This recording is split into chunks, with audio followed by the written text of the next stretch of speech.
starting actually not with the handout, with a little bit of background, because somebody came up to me after yesterday's lecture and said, well, I'm sorry, but I don't understand what pitch is. And it struck me that maybe nobody had actually explained to you what pitch was, so perhaps I ought to just do a very brief explanation of that. Pitch depends on having vocal fold vibration going on. When we use voicing, if you remember, the vocal folds in the larynx come together and vibrate in the airflow from the lungs. And that is what gives us the buzz of voice, and we can make that buzz, we can make that vibration occur at different speeds. So sometimes the vocal folds vibrate relatively slowly, sometimes relatively fast. And the faster the frequency at which they vibrate, the higher the pitch that we hear. So pitch is what we hear as the melody of the voice. So when it goes up or down, that correlates with the rate of vibration, frequency, speed, if you like, of the vibration of the vocal folds in the larynx. The higher the frequency of vibration, the higher the pitch you hear. Okay? And I also thought maybe I would just show you this overhead here to explain what the interlinear notation is trying to do. It is a little graph to show the high pitch versus the low pitch. It's almost like on a musical stage.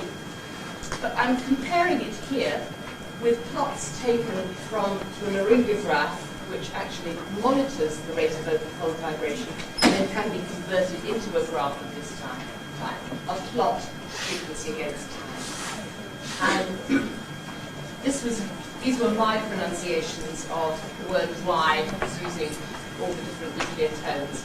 So I hope you can see that the little interlinear notations we use are an approximation to that kind of thing. We just use a big blob to show a stressed syllable, and then the direction is shown by the line.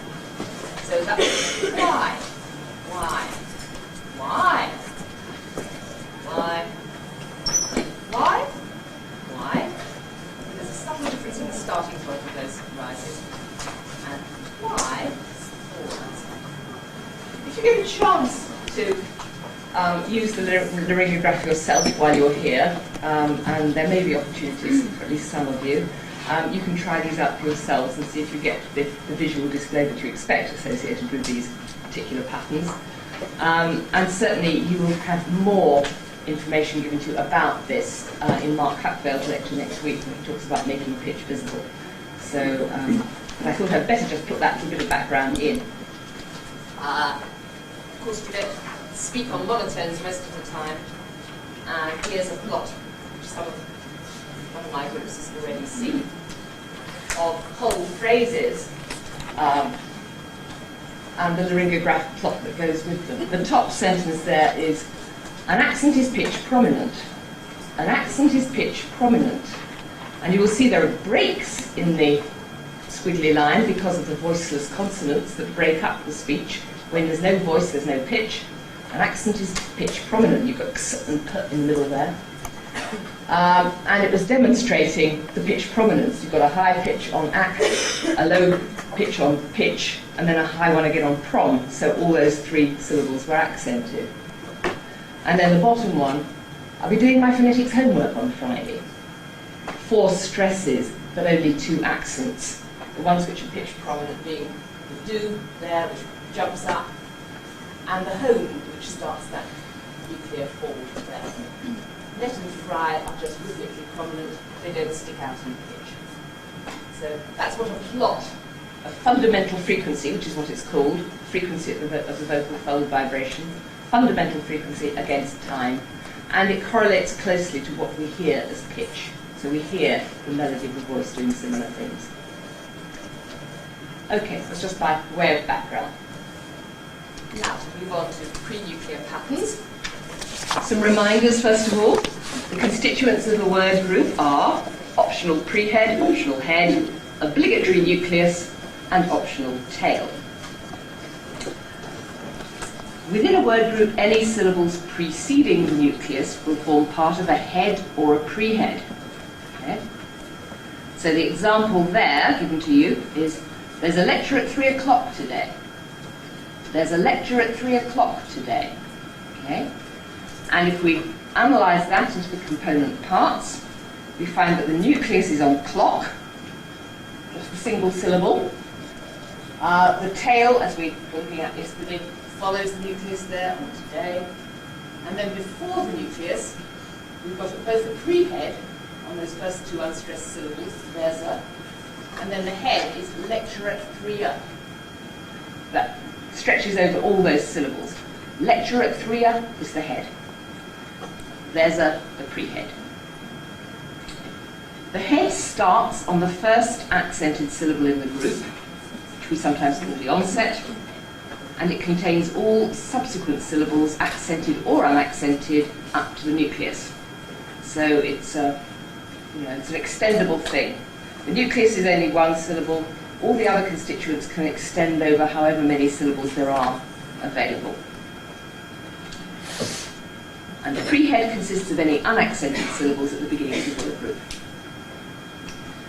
If there are no accented syllables before the nucleus, then there's no head. So, that next example, that's fine. We've just got prehead and nucleus. And the next one, certainly, madam, you've just got nucleus and tail. We did some of these, looked at some of these groups yesterday. It's the same thing.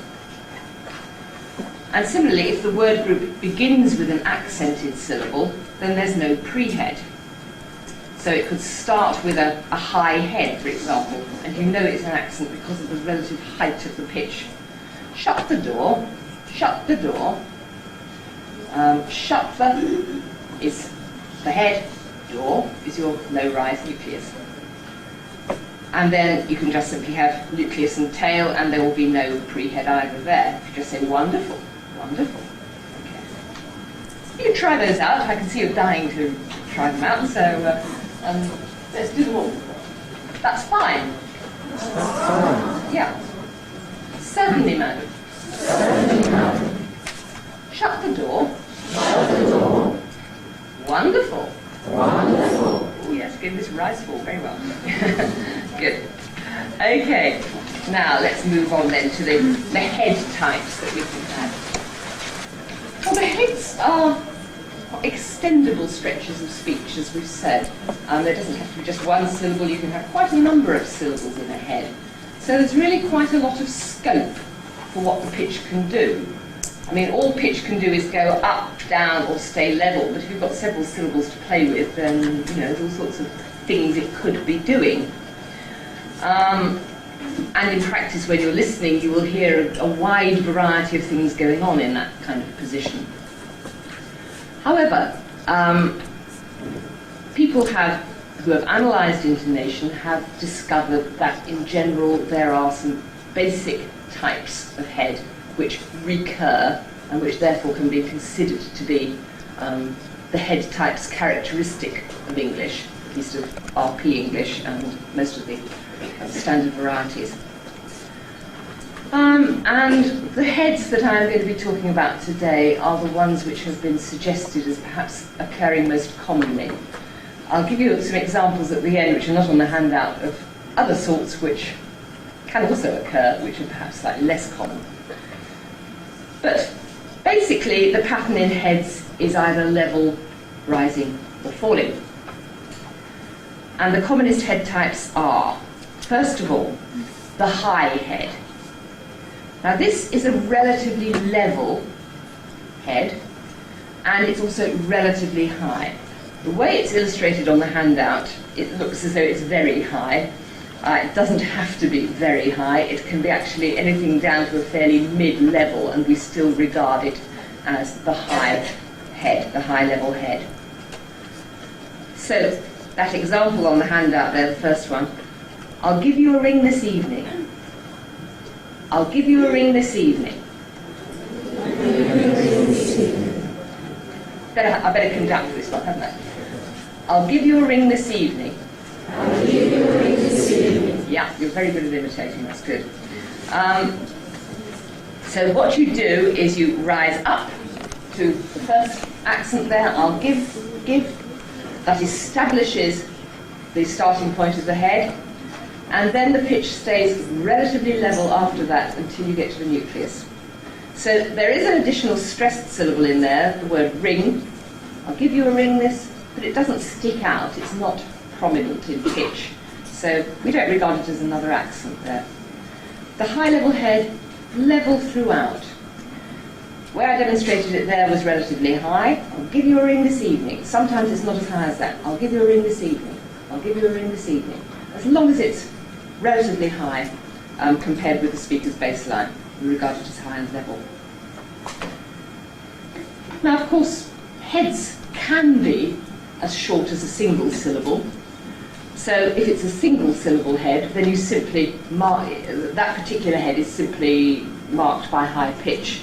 The next example shows, I'll be right there, I'll be right there, that's it. That's it, so all you have to do is jump up, hit a high note on the right, and then get to your nucleus. I'll be right there. You don't have to worry about sustaining a level pitch because there's just the one syllable there. Okay, so that's the sort of the basic high head. But then there's an emphatic version of the high head. And in the emphatic version, you can only have an emphatic version if you've got more than one accent in the head. So you'd have to have at least another stressed syllable which you then wanted to make prominent with pitch in order to have this emphatic version.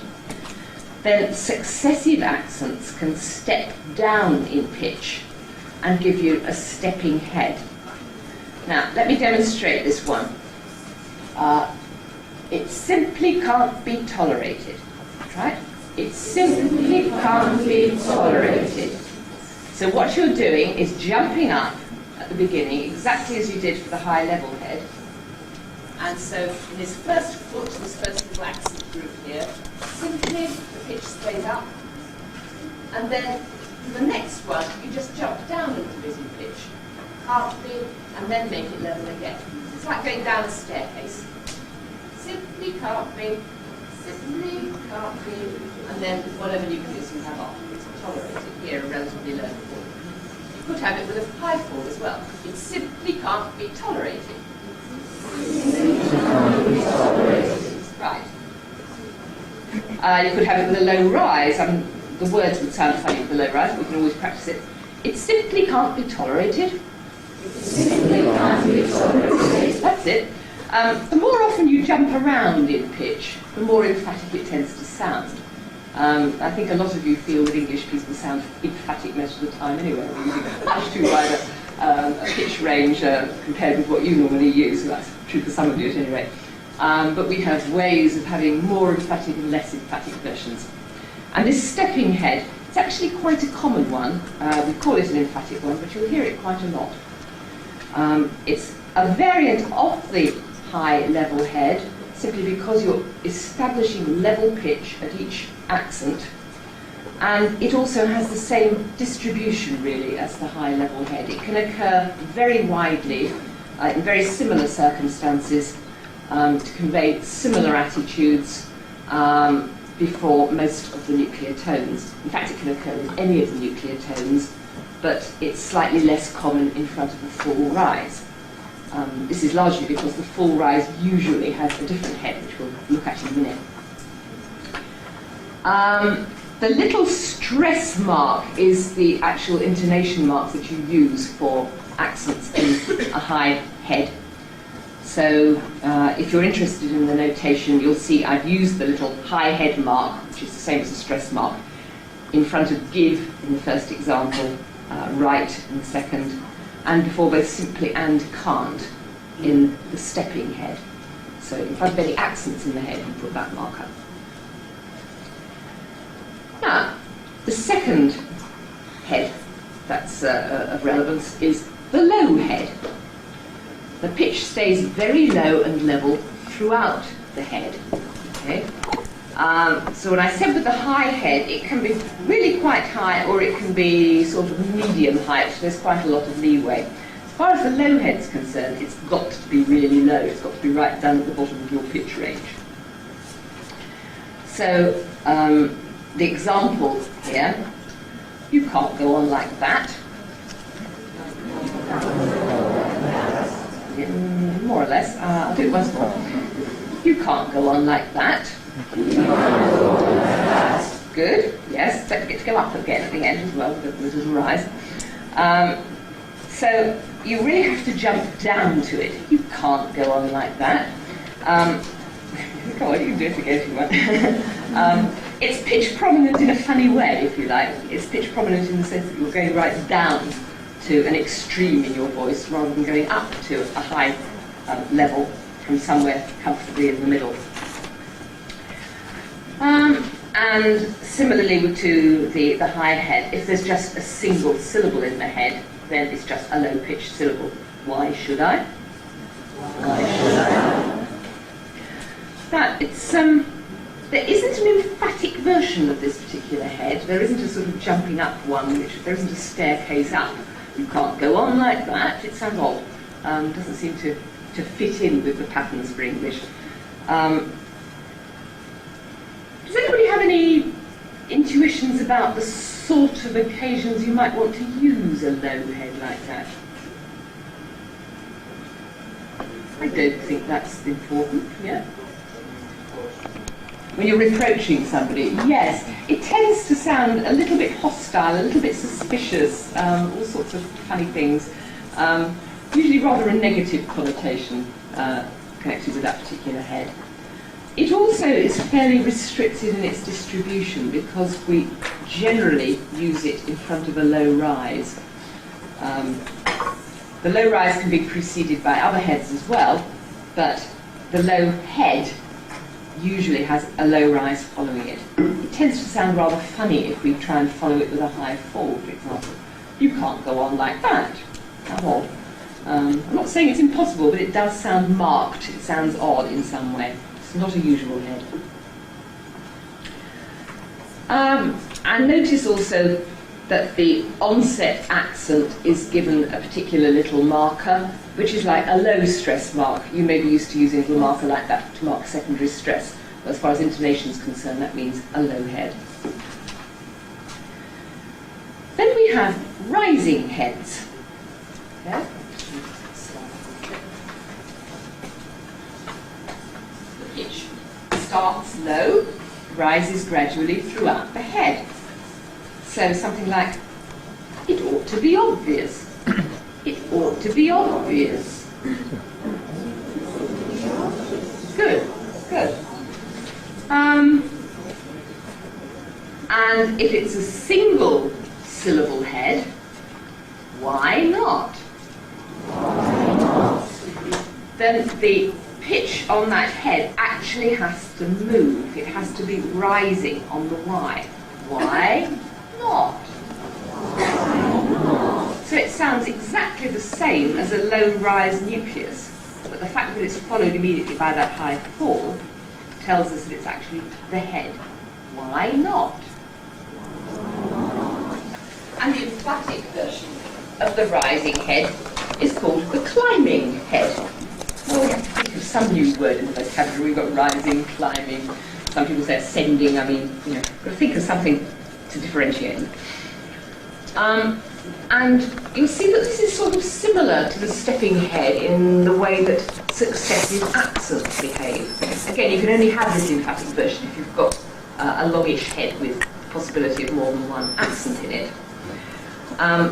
The pitch of the successive accented syllables drops down again and establishes a new starting point for the rising position.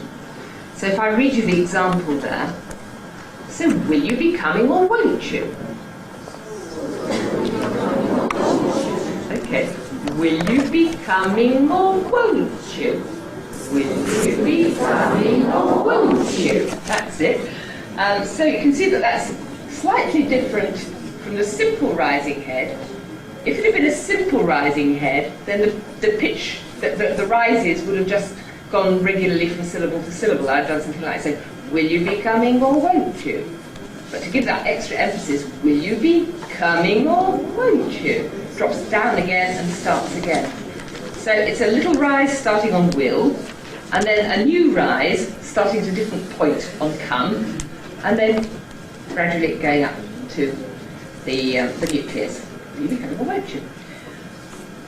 Usually, the rising and climbing heads are followed by a high fall. It's also possible for them to be followed by low falls and rise falls, but the high fall is the commonest. You've got the little up arrow marker that you can use in front of accented syllables in that kind of head. Does anybody have any intuitions about the sort of circumstances in which you would use those? Will you be coming or won't you? Impatience. Yes? If I tell you that it's sometimes been described, the whole pattern there, with either the rising or climbing head followed by a high fall, it's been described in some of the American literature on intonation as the surprise-redundancy contour. Surprise-redundancy. In other words, both meanings are often associated with that particular tune, that combination. Because we tend to use it when we think the listener ought to know already what we're telling him. So if I said to you, the lecture starts at 3, I mean, it would sound impatient because the implication is that you ought to know that. You should have read your notes. If I was just telling you politely, I would say, the lecture starts at 3. But the lecture starts at 3. Begin to sound a little bit exasperated because you don't know, you haven't looked it up. Yeah. And there's certainly exasperation in that example I gave you there, but that's partly in the vocabulary as well, of course. Will you be coming or won't you? It's about time you told me. It ought to be redundant, the fact that I am saying this to you. And there's an element of surprise that you don't know already as well. So it has a very special sort of connotation, that particular pattern. Having said that, you then have to be careful because some varieties of English tend to use it as a much more unmarked variety of head than we do in RP English. I've heard a number of English speakers from Wales who use this kind of contour quite a lot. And if there are any Welsh speakers here, they may want to argue with me, but I certainly know I've met some who seem to use this as a fairly standard part of their intonation, and it doesn't have those connotations. So that's always a caveat when we're talking about the intonation of English. Some varieties of English have slightly different usages of some of the same patterns. Okay, so the pitch can stay level, either high or low. It can go up, and guess what? It can also go down. So we have the falling head. In this case, the pitch starts high, but then falls gradually throughout the head.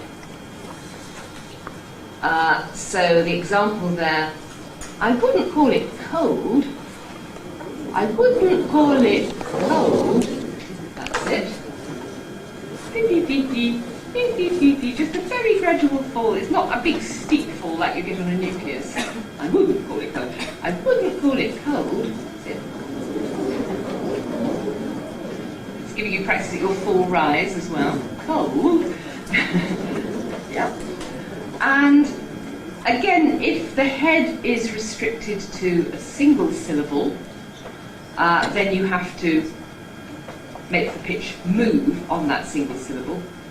I don't think so. That's right, yes, good. But there, the little pitch movement you get on a word like don't, I don't think so. It only slides down a little bit. It doesn't go right down to the bottom. You don't say, I don't think so. It's don't, stops at some mid-level and then goes on to the nucleus. Notice that I'm using this in front of the fall rise because this is the commonest nuclear tone that it would actually go with. And the same is true for the emphatic version of this head, which is called the sliding head. So again, we have to find a new word in the vocabulary to make a difference between falling and falling in a different way. So we call it sliding. And here, exactly the same principle with successive accents in this position. Each successive accent jumps up a little bit in pitch and re-establishes the point from which the fall starts. So the example here, it was terribly expensive to install. It was terribly expensive to install. Right? That's it, right. So the thing is to get down to a certain point and terribly and then re-establish it. Expensive to install. Yeah. To do it without that extra boost in the middle would actually mean you had to plan your fall quite carefully, because there's a lot of syllables there, aren't there? Terribly expensive to can do it. It's terribly expensive to install. That's just a simple falling head, but then with the extra boost, terribly expensive to install. And the more jumps about that you have, the more emphatic it tends to sound, right? So it becomes less neutral. The unemphatic versions are at some level more neutral, and these emphatic versions, they have extra speaker involvement in them, I think. You can find the falling and the sliding heads preceding a number of nuclear tones, but they are most commonly found before the fall rise. If you like, it's a holistic combination that you often find. This, when I say holistic, I mean the combination of the head and the nucleus itself makes a well-recognized tune, which people, there isn't a label for it like surprise-redundancy, but you could say it all goes together with the sense of reservation that you very often get with the fall-rise nuclear tone. The little marker that's used in front of the accents there is a little down arrow, for those of you who are interested in the notation. I've just got a few other examples here. Some more examples of high heads, both the simple ones and the stepping one, the emphatic one. I've marked on the slide there the A's and the N's. A simply means here is an accent. N means here is a nucleus, which is of course also an accent. S means here is a stressed syllable, which isn't an accent or a nucleus, so it's just marking them up a little bit more for you. And I've bracketed in the text what the head actually is. Okay. So rather than me just demonstrating them, I wonder if you can do them about that. I'll demonstrate the first one. Will you be long? Really long.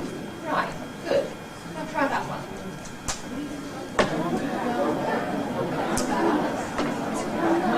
All together now. Good. Right. Come back. Good. And this long one here, let's see if you can do that.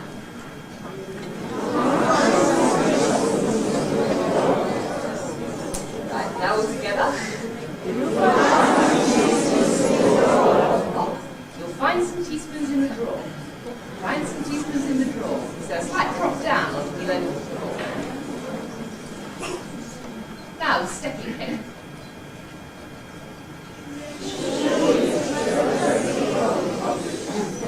Not bad. Once more. Yes, surely it's perfectly obvious. Good. Right. And this one? Good. Good, yes. Don't pretend it isn't.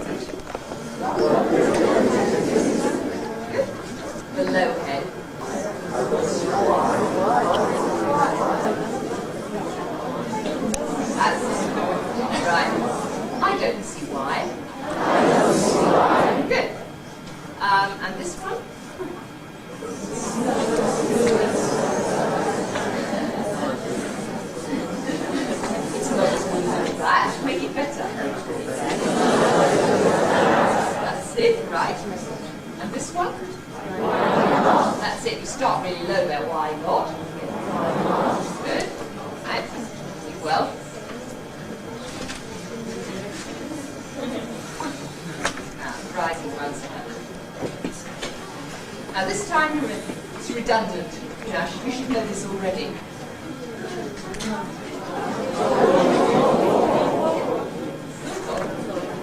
I've told you before.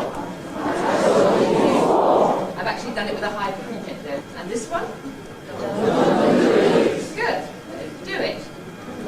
Now here is a longer rising head. Notice it's not the emphatic version. It just goes on straight up. Good. And then we get to the more emphatic version.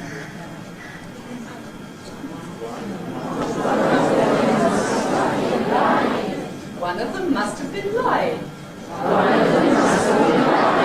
Very good. And here you can do it again with just a single accent followed by another accent. Why? Good. Yeah, very good. Finally, further examples of the falling thread.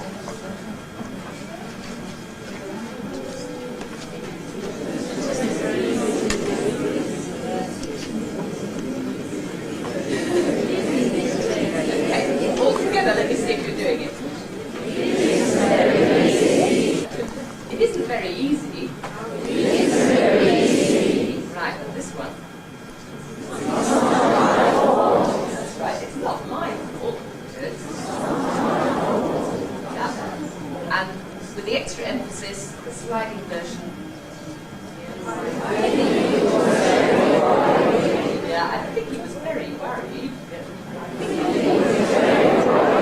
That's it. And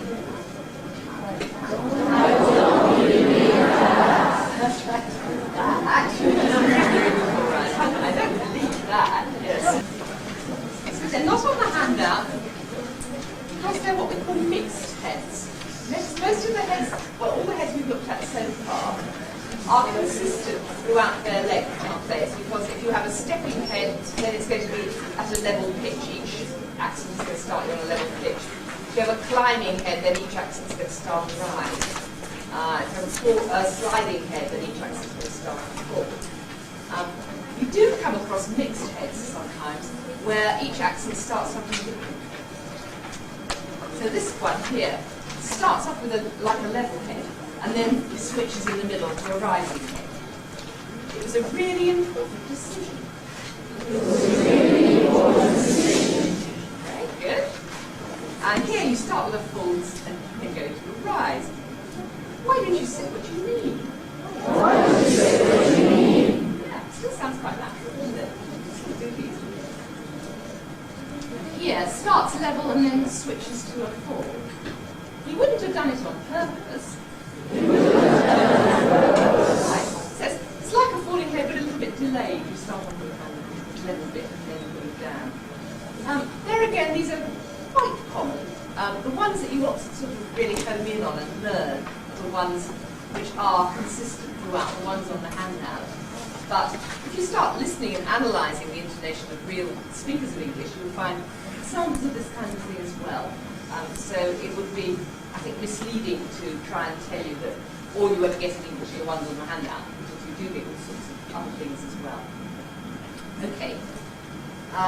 Move on to preheads then to end up with.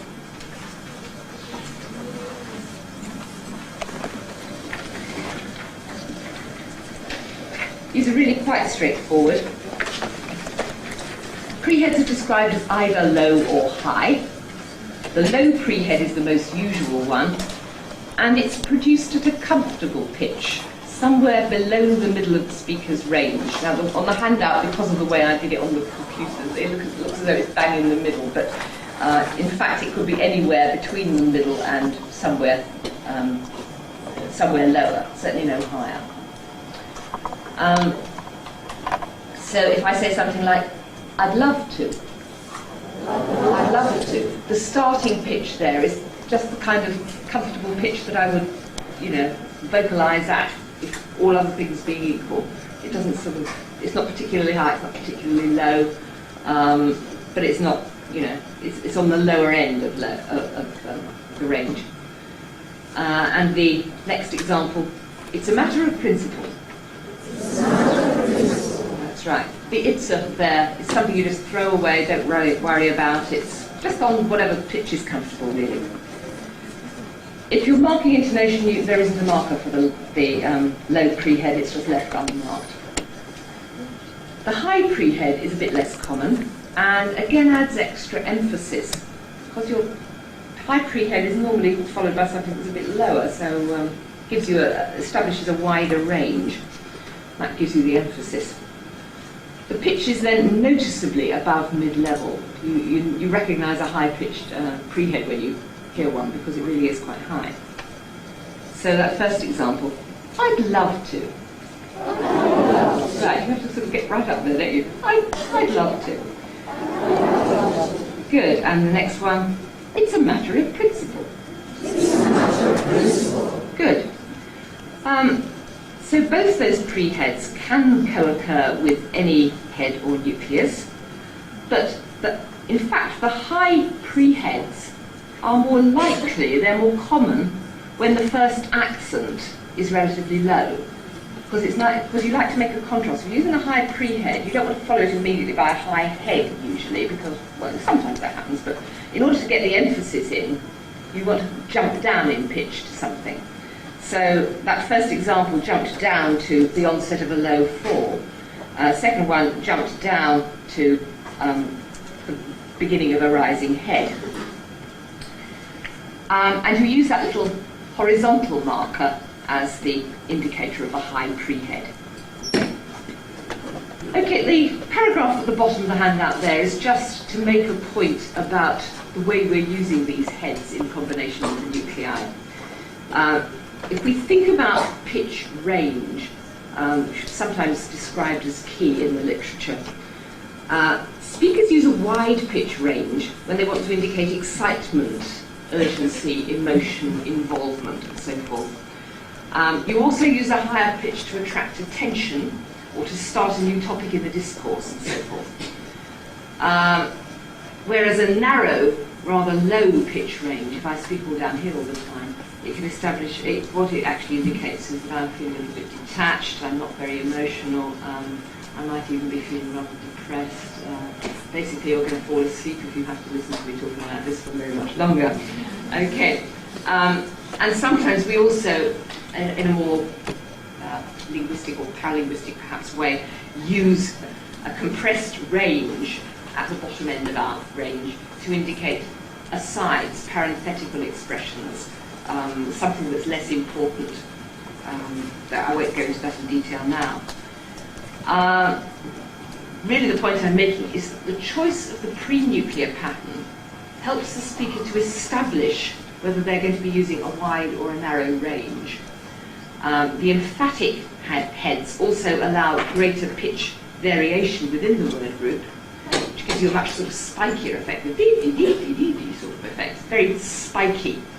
That sounds emphatic, it sounds involved, it sounds animated. And as I mentioned, using the high prehead and then following it by something low can also establish that you're using a wide range, that you're jumping around in pitch to indicate greater excitement and so forth. Okay, that's enough.